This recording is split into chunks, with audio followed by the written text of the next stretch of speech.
नमस्कार बच्चों, आज हम कक्षा 11वीं हिंदी आधार के काव्य खंड में मीरा के पहले पद को पढ़ेंगे। आपका हार्दिक स्वागत है। आज का पाठ है मीरा का पद नंबर 1। इसमें 2 पद लगे हैं, पहले को इस वीडियो में पढ़ेंगे हम। थोड़ा सा पूर्व ज्ञान देखते हैं। आप बताइए ये चित्र किसका है? आप संभवतः बता देंगे सूरदास जी का। और ये सोचिए तुलसीदास जी का। और ये चित्र स्पष्ट है, आपने ये ऐसा चित्र कई बार देखा है, तो ये मीराबाई जी का है। मीराबाई किस लिए प्रसिद्ध हैं? आपको जानकारी होनी चाहिए कि मीराबाई अपने पदों के लिए बड़ी प्रसिद्ध हैं और कृष्ण भक्ति के लिए प्रसिद्ध हैं। जैसे तुलसीदास की चौपाइयाँ प्रसिद्ध हैं, वैसे ही मीराबाई के क्या प्रसिद्ध हैं? तो पद किसे कहते हैं? यह एक छंद है जिसमें गेय पंक्तियाँ होती हैं। काव्य को पढ़ने से पहले हम लेखिका या कवियत्री मीराबाई के जीवन के बारे में कुछ तथ्य जानते हैं। ये हमने पिछली वीडियो में पढ़ लिया था मीराबाई के जीवन के बारे में। तो अब हम शुरू करते हैं इस पद को, जो कि हमारा पहला पद है। कठिन शब्दों को मैंने लाल रंग में बोल्ड किया है, उनको सिलेक्ट किया है, और जो पर्पल कलर में है वहाँ पर कहीं ना कहीं ग्रामर है। तो सबसे पहले हमारा जो उद्देश्य बनता है वो इस काव्य को पढ़ना और आसानी से पढ़ना, आराम से पढ़ना। फिर दूसरा उद्देश्य बनता है इसको छंद के साथ पढ़ना। फिर तीसरा बनता है इसमें कठिन शब्दों को ढूंढ करके इसको अर्थ को समझना। चौथा फिर अर्थ के साथ इसको गाना। मेरे तो गिरधर गोपाल दूसरो न कोई, मेरे तो गिरधर गोपाल दूसरो न कोई, जाके सिर है मोर मुकुट मेरो पति सोई, मेरे तो गिरधर गोपाल दूसरो न कोई, छाणी दई कुल की कानी कहा करी है कोई, मेरे तो गिरधर गोपाल दूसरो न कोई, संतन ढिग बैठी बैठी लोक लाज खोई, मेरे तो गिरधर गोपाल दूसरो न कोई, अंशुवन जल सींच सींच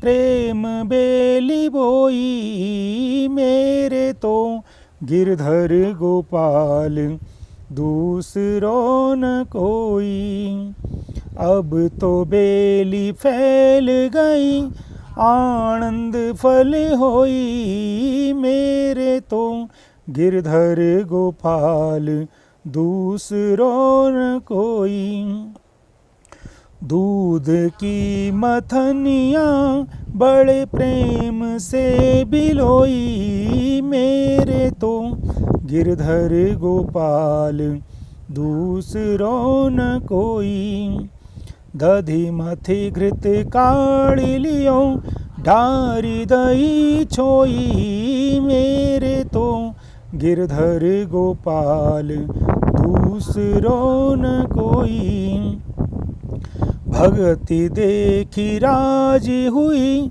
जगत देखी रोई, मेरे तो गिरधर गोपाल दूसरो न कोई, दासी मीरा लाल गिरधर तारो अब मोही, मेरे तो गिरधर गोपाल दूसरो न कोई।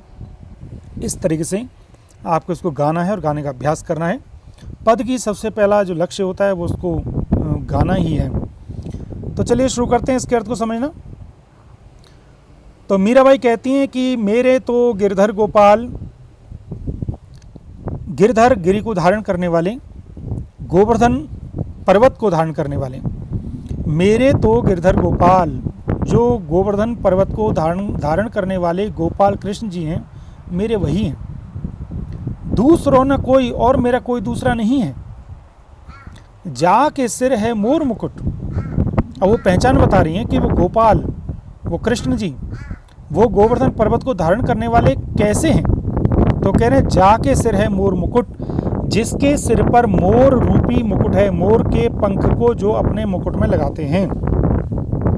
मेर और पति सोई, मेरे पति वही हैं। अब यहाँ पर पति का अर्थ है रक्षक, पति का अर्थ है देवता, पति का अर्थ है मेरे सर्वस्व। छाड़ी दई कुल की कानी, छाड़ी दई छोड़ दी कुल की कानी, कुल की मर्यादा को, कुल के नियमों को, कुल के बंधनों को, कुल के अनुशासन को, कुल के जो उत्तरदायित्व हैं, कहते हैं मैंने उन सबको छोड़ दिया। उन सब के बारे में मैं ज़्यादा नहीं सोचती, क्योंकि उनकी और मेरी विचारधारा कहीं ना कहीं मिलती ही नहीं है। वो केवल सांसारिक कार्यों में व्यस्त रहते हैं और मुझे अपने संसार के अलावा परमार्थ और अगले जीवन को मुझे सुधारना है। कहा करी है कोई, अब कोई मेरा क्या कर लेगा।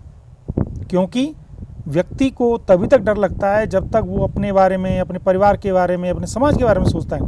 कहते जब मुझे इनकी चिंता ही नहीं है तो मुझे किससे क्या डर है। मुझे केवल एक परमेश्वर जिसका नाम कृष्ण है, जो मेरे आराध्य हैं, जो मेरे पति हैं, जो मेरे सब कुछ हैं, जो मेरे सर्वस्व हैं, अब मैं केवल उनके बारे में सोचती हूँ। संतन ढिग बैठी बैठी, ढिग मतलब साथ में, संतन ढिग बैठी बैठी, संतों के पास में बैठ बैठ करके लोक लाज खोई, मैंने अपनी लोक लाज खो दी है, दुनिया की इज्जत खो दी है। अर्थात जब मैं साधु संतों के साथ बैठती हूँ, ज्ञान पाती हूँ, अनुभव पाती हूँ, तो लोग मेरे बारे में बुराई करते हैं और ये कहते हैं कि इसको कोई शर्म नहीं है दुनिया की। और जब मुझे कोई शर्म है ही नहीं, जब आप तो मुझे मानते नहीं, तो मैं क्यों शर्म करूं। कहते हैं मैं तो अपनी में मस्त हूं, क्योंकि मुझे ज्ञान प्राप्त करना है, संतों के पास ही वो मिलता है। और दुनिया मेरे बारे में कुछ भी कहे, मुझे उसकी कोई चिंता नहीं है। अब तो बेली फैल, अच्छा, अंशुवन जल सींच सींची, प्रेम बेली बोई, अब तो बेली फैल गई आनंद फलोई। अब इसको जरा समझें कि जैसे व्यक्ति अपने घर में किसी बेल को, किसी पौधे को, है ना, बेल लटकने वाले जब पौधे को लगाता है तो वो कैसे फलती है, उसको व्यक्ति बार बार सींचता है। और जब बार बार सींचता है तो वो बेल धीरे धीरे फैलती है, और जब बेल फैलती है तो उसमें से बाद में हमें फल मिलते हैं समय के साथ। तो कहते हैं ऐसे ही मैंने कृष्ण जी की प्रेम रूपी बेल को आंसू रूपी जल से बार बार सींचा है। और अब ये परमात्मा और जो कृष्ण जी के प्रति मेरी जो प्रेम रूपी बेल है वो फैल गई है। अर्थात हमारा जो प्रेम है वो मजबूत हो गया है, और अब मजबूत होने के बाद उसमें से आनंद का फल निकल रहा है, आनंद का फल निकल रहा है। दूध की मथनियाँ बड़े प्रेम से बुलोई, कहते हैं मैंने दूध की मथनियों को, दूध को, और दूध की मथनियाँ मतलब जो चरनर्स होता है, उससे बड़े प्रेम से बड़े आनंद से उसको बिलोया है। और जब उसको बिलोने के बाद दधी मथी घृत काढ़े लियो, दही को बार बार मथ करके, चला करके मैंने उसमें से घी को निकाल लिया है, और डारी दही छोई, और मैंने छोई छाछ को छोड़ दिया। अब इसको ज़रा अलग से समझें। जैसे व्यक्ति क्या करता है, घरों में, गांव में क्या करता है, दूध से दही जमाता है, दही को चरनर से या मथनी से चलाता है, और चलने के बाद फिर उसमें से मक्खन को निकाल लेता है ना। और मक्खन को भी जब गर्म करता है तो फिर उसमें से घी को निकाल लेता है, और बाकी की जो निस्सार चीज़ें उसको छोड़ देता है। तो वो यही कह रही हैं कि मैंने जो कृष्ण जी के प्रेम को, कृष्ण जी के अमृत को, कृष्ण जी के स्नेह को, कृष्ण जी के अपनत्व को मैंने पाया है। मैंने बहुत मेहनत की है इसके लिए, और अब मैंने सार वाली चीज़ें ले ली हैं और बाकी की निस्सार चीज़ें छोड़ दी हैं। छोई मतलब निस्सार चीज़ें या छाछ, बिलोई चला करके, मथी मत करके, चला करके। भगति देख ही राजी हुई, कहते मेरे इन कर्मों को देख करके, मेरी इस भक्ति को देख करके जो भगत लोग हैं, जो भगवान की भक्ति करने वाले लोग हैं, वो लोग तो खुश होते हैं कि देखो अपने जीवन को कितना बढ़िया संवार रही है ये। लेकिन जगत देख ही रोई, लेकिन जो दुनिया है जो केवल सांसारिक कार्यों में मस्त रहती है और व्यस्त रहती है, जो परमार्थ के बारे में बिल्कुल नहीं सोचती है, जिसको ये भौतिकवाद ही सब कुछ लगता है, कहते हैं वो मुझे देख करके रोता है, अर्थात मुझे देख के दुखी होता है। तो जो मैं कर्म करती हूँ उससे कुछ लोग खुश भी हैं और कुछ लोग दुखी भी हैं। खुश वो हैं जो भक्ति को जानते हैं, भक्ति के मर्म को पहचानते हैं, और दुखी कौन है? जो उसके मर्म को नहीं जानता, जिनके लिए केवल संसार ही सब कुछ है। तो मीरा जी अंत में निष्कर्ष निकालते हुए कहती हैं कि दासी मीरा लाल गिरधर, हे लाल गिरधर, हे कृष्ण जी, तुम्हारी मैं दासी हूँ और तारो अम्बोही, अब मेरी तुमसे हाथ जोड़ के प्रार्थना है, तुम मुझे तार दो, तुम मुझे इस दुनिया से पार लगा दो। तो जो लाल कलर में है वो कठिन शब्द हैं, जैसे गिरधर गोवर्धन पर्वत को धारण करने वाले, पति मतलब पति या रक्षक या सर्वस्व या भगवान, दई दी ढिग पास में, बिलोई चला करके, मथी मत करके, छोई छाछ। अब ये जो कठिन और जो मैंने पर्पल में किए हैं, ये यहाँ पर कहीं ना कोई अलंकार हैं। देखिए जैसे मोर मुकुट में मामा है तो यहाँ अनुप्रास हो गया, और कुल की कानी क हो गया तो यहाँ भी अनुप्रास हो गया। और इसी प्रकार से जब और आगे चलेंगे, देखिए यहाँ कहा करी है, कोई क हो गया तो अनुप्रास हो गया। बैठी बैठी यहाँ ये शब्द रिपीट हो रहा है तो यहाँ पुनरुक्ति प्रकाश हो गया। लोक लाज या लला हो गया तो आपका ये अनुप्रास हो गया। अंशुवंजल, अंशुवंजल आंसू रूपी जल तो रूपक हो गया। और आगे देखिए सींची सींची में पुनरुक्ति हो गया। प्रेम बेली, प्रेम रूपी बेल तो रूपक हो गया। आनंद फल, आनंद रूपी फल तो यहाँ रूपक हो गया। तो मुझे लगता है आपको ये पद समझ में आ गया। एक बार देखिए और आगे देखिए, कठिन शब्द ये हैं। गिरधर मतलब गोवर्धन पर्वत को धारण करने वाले कृष्ण, पति रक्षक, दई दिया, कानी मर्यादा, करी है करेगा, ढिग पास में, मथी मत कर, छोई छाछ मतलब सारहीन अंश। अगर हम इसके भाव सौंदर्य को देखें तो कृष्ण से अनन्य प्रेम इसमें दिखाया गया है।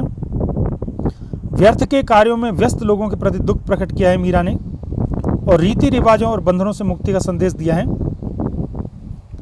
भाषा सौंदर्य को देखें तो राजस्थानी के साथ ब्रजभाषा है, अनुप्रास अलंकार है, लेकिन आपके लिए इतना नहीं लिखेंगे अनुप्रास अलंकार, आप लिखेंगे किस किस शब्द में अनुप्रास अलंकार। ऐसे रूपक अलंकार कहाँ पर है ये भी आप लिखेंगे, और पुनरुक्ति प्रकाश अलंकार जहाँ पर शब्द बार बार रिपीट हुए हैं। तो हम इनके प्रश्नों को भी देख सकते हैं। इनके आधार पर कृष्ण का नाम गिरधर क्यों है? क्योंकि गोवर्धन नाम का पर्वत उन्होंने धारण किया था। पति का अर्थ क्या होता है? पति का अर्थ रक्षक भी होता है, सर्वस्व भी होता है। अनुप्रास अलंकार में किसकी आवृत्ति होती है? तो वर्णों की आवृत्ति होती है। जब क मीरा का विवाह किससे हुआ? तो राणा सांगा के बेटे भोजराज से हुआ था। मीरा ने किन किन प्रथाओं का विरोध किया? पर्दा प्रथा, सती प्रथा, इनका विरोध किया। तो ये बस आज इतना ही। पहला पद मुझे पूरी उम्मीद है आपको समझ में आया होगा, और अगर आपको समझ में आया हो तो आप मेरे से संपर्क करें या आप अपनी शंकाओं को मुझे बताएं। आपका बहुत बहुत धन्यवाद। जय हिंद।